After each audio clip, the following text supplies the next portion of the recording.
चुके हैं। सुनील भराला हमारे साथ जुड़ चुके हैं, आप राज्य मंत्री हैं श्रम कल्याण विकास परिषद के। इसके अलावा रामकृपाल सिंह हमारे साथ जुड़ चुके हैं, आप वरिष्ठ पत्रकार हैं। कमलांकर त्रिपाठी हमारे साथ जुड़ चुके हैं, आप पॉलिटिकल एनालिस्ट हैं और साथ ही साथ कांग्रेस पार्टी के समर्थक भी हैं। अभिषेक मिश्रा हमारे साथ जुड़ चुके हैं, जो कि समाजवादी पार्टी के नेता भी हैं और अखिलेश यादव की सरकार में मंत्री भी रह चुके हैं। इसके अलावा डॉक्टर चंद्रमोहन हमारे साथ जुड़ चुके हैं, आप भारतीय जनता पार्टी के प्रवक्ता हैं। सुनील भराला जी, मैं शुरुआत आपसे ही करूंगा सर। जो हिंदुस्तान के इतिहास में कभी नहीं हुआ, आप वो करने जा रहे हैं। एक साथ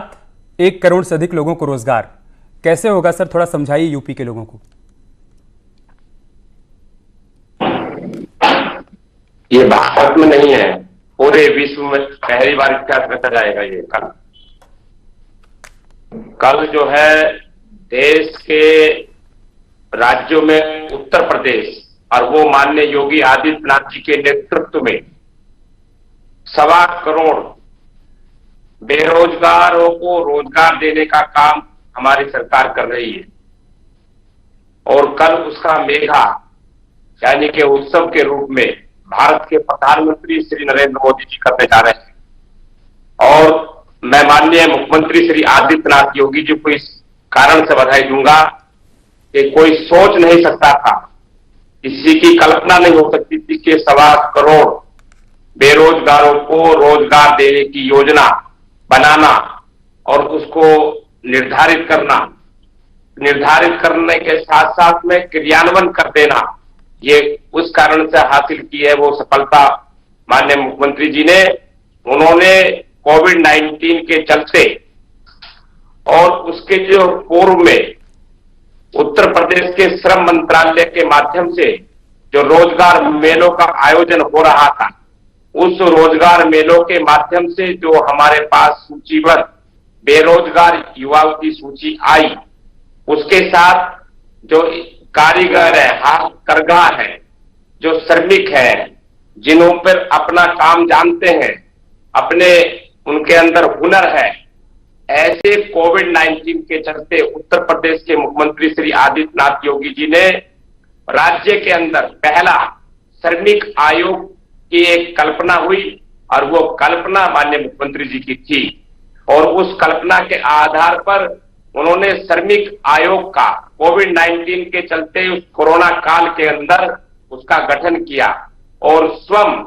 माननीय योगी आदित्यनाथ जी उसके अध्यक्ष हुए। क्योंकि इस कारण से हम श्रम कल्याण परिषद अध्यक्ष के रूप में उत्तर प्रदेश के राज्य में श्रमिकों का फैक्ट्रियों में, कारखानों में जो छोटे बड़े उद्योग हैं और उत्तर प्रदेश के अंदर 6.5 लाख जो पंजीयन है जिनका हमारे पास मेरे श्रम कल्याण परिषद के अंतर्गत, यानी कि वाणिज्य कर अधिष्ठान प्रतिष्ठान, मॉल, कॉलेज, होटल्स, ऐसे सारे उनके पंजीयन के साथ साथ में जो श्रमिक आयोग बना करके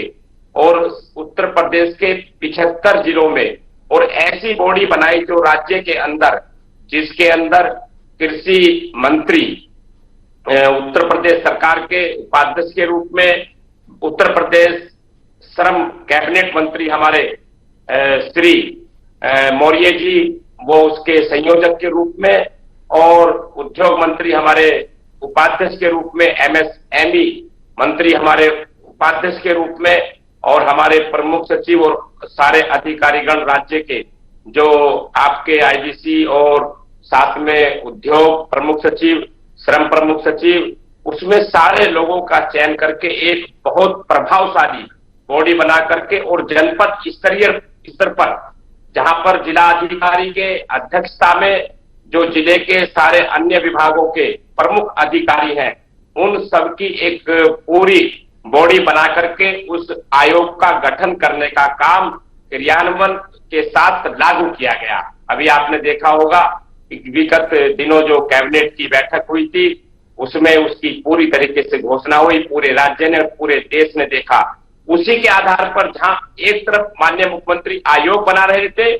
दूसरी तरफ जो हाथ के कारीगर हैं, उन कारीगरों की सूची उत्तर प्रदेश के जिला मुख्यालयों पर बन रही थी। जहां वो कल्पना यानी कि जैसे 58 लाख, उसी के चलते 58 लाख जो आपका मनरेगा कामगार को काम देने का काम वहां कर रहे थे, उधर भाई 36 लाख श्रमिक उत्तर प्रदेश के अंदर जो प्रवासी श्रमिक है उनको सुव्यवस्थित लाने का काम उत्तर प्रदेश के मुख्यमंत्री श्री आदित्यनाथ योगी जी कर रहे थे। उसकी सूची बना करके जो ये काम एक बड़ा इतिहास, गौरव इतिहास रचने जा रहा है उत्तर प्रदेश, उसका इतिहास रचने के कारण उत्तर प्रदेश के मुख्यमंत्री का बहुत ही उत्साहपूर्वक जो उनके अंदर एक अपनी एक आत्मशक्ति है, उस शक्ति के आधार पर वो करके कल उसको दिखाने जा रहे हैं। पूरा देश नहीं, पूरा विश्व इस कार्यक्रम को देखने पर नजर लगी हुई है कि ऐसे कैसे उन्होंने गौरवशाली इतिहास रचने का काम किया है। तो ये सब जो काम करने की क्षमता उनके अंदर वो एक सराहनीय है। हाँ सर, क्षमता है तभी तो ये हो पा रहा है। की जाए सर, मेरा सवाल ये है कि सर सूची तैयार हो गई, मैपिंग भी हो गया, आयोग भी बन गया, अब थोड़ा बताइए सर कि ऐसा क्या अलग होने जा रहा है जो पहले नहीं हुआ था? मतलब मनरेगा में तो लोगों को पहले भी नौकरी मिलती थी, लोगों को एमएसएमई के तहत पहले भी कुटीर उद्योग लगाने के लिए पैसे मिलते थे, लोग पहले से भी छोटे मोटे व्यवसाय किया करते थे। अब इस बार क्या अलग होने जा रहा है सर? अगर आप थोड़ा और आसान करके समझाएं उसको। शुक्ला जी, अलग ये हुआ है कि जिस प्रकार से हमारे जिला मुख्यालयों पर अधिकारियों के, हमारे सभी लोगों के माध्यम से जो वो सूचीबद्ध हमने बनाई है कि सूची में उसमें हमने चाहे वो महानगर के अंदर वार्ड स्तर है और ग्रामीण क्षेत्र में गांव स्तर है, उस पर हमने उस पर जो स्किल लोग हैं,